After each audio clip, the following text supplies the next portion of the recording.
ಶ್ರೀ ಗುರುಭ್ಯೋ ನಮಃ. ಎಲ್ಲರಿಗೂ ನಮಸ್ಕಾರಗಳು. ವ್ಯಾಕರಣ ಪಾಠಕ್ಕೆ ಸ್ವಾಗತ. ಇವತ್ತು ನಾನು ವೃದ್ಧಿ ಸಂಧಿಯ ಬಗ್ಗೆ ವಿವರಿಸುತ್ತೇನೆ. ಅಷ್ಟಾಧ್ಯಾಯಿಯ 6ನೇ ಅಧ್ಯಾಯದ 1ನೇ ಪಾಠದ 88ನೇ ಸೂತ್ರ ವೃದ್ಧಿರೇಚಿ. ಈ ಸೂತ್ರದ ಅರ್ಥ ಏನೆಂದರೆ, ಅವರ್ಣ ಇರಬೇಕು, ಅದರ ಪರದಲ್ಲಿ ಏಚಕ್ಷರ ಇರಬೇಕು. ಆಗ ಆ ವರ್ಣಕ್ಕೆ ಮತ್ತು ಏಚಕ್ಷರಕ್ಕೆ ಏಕಾದೇಶವಾಗಿ ವೃದ್ಧಿ ಅಕ್ಷರ ಬರುತ್ತದೆ. ಉದಾಹರಣೆಗೆ ಕೃಷ್ಣಸ್ಯೈಕತ್ವಂ. ಇದನ್ನು ಬಿಡಿಸಿದರೆ ಕೃಷ್ಣಸ್ಯ ಏಕತ್ವಂ. ಯಕಾರೋತ್ತರ ಅಕಾರವಿದೆ, ಅದರ ಪರದಲ್ಲಿ ಏಕಾರವಿದೆ, ಅದು ಅಚ್ಚಕ್ಷರ. ಹಾಗಾಗಿ ಯಕಾರೋತ್ತರ ಅಕಾರಕ್ಕೆ ಮತ್ತು ಅದರ ಪರದಲ್ಲಿರುವ ಏಕಾರಕ್ಕೆ ಆದ್ಗುಣ ಸೂತ್ರದಿಂದ ಗುಣಾಕ್ಷರ ಬರುತ್ತಿತ್ತು. ಆದರೆ ಅದನ್ನು ಬಾಧಿಸಿ ಪ್ರಕೃತ ಸೂತ್ರವು ಪ್ರವೃತ್ತಿ ಆಗುತ್ತದೆ.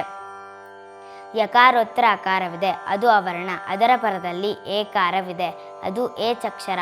ಹಾಗಾಗಿ ಆ ಅಕಾರಕ್ಕೆ ಮತ್ತು ಏಕಾರಕ್ಕೆ ಏಕಾದೇಶವಾಗಿ ವೃದ್ಧಿ ಅಕ್ಷರ ಬರುತ್ತದೆ.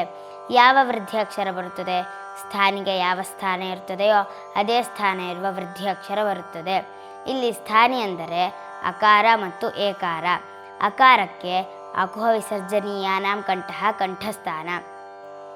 ಏಕಾರಕ್ಕೆ ಏದೈತೋಹೋ ಕಂಠತಾಲು, ಕಂಠ ಮತ್ತು ತಾಲು ಸ್ಥಾನ. ಹಾಗಾಗಿ ಕಂಠ ಮತ್ತು ತಾಲು ಸ್ಥಾನ ಇರುವ ಅಕ್ಷರವನ್ನು ನೋಡೋಣ.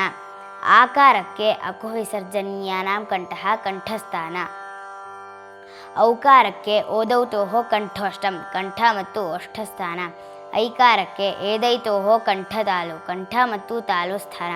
ಹಾಗಾಗಿ ಅಕಾರ ಮತ್ತು ಏಕಾರವನ್ನು ಓಡಿಸಿ ಐಕಾರ ಬರುತ್ತದೆ. ಬಂದು ಕೃಷ್ಣಸ್ಯೈಕತ್ವಂ ಎಂದು ಆಗುತ್ತದೆ. ಶ್ರೀಕೃಷ್ಣ ಅರ್ಪಿತಮಸ್ತು.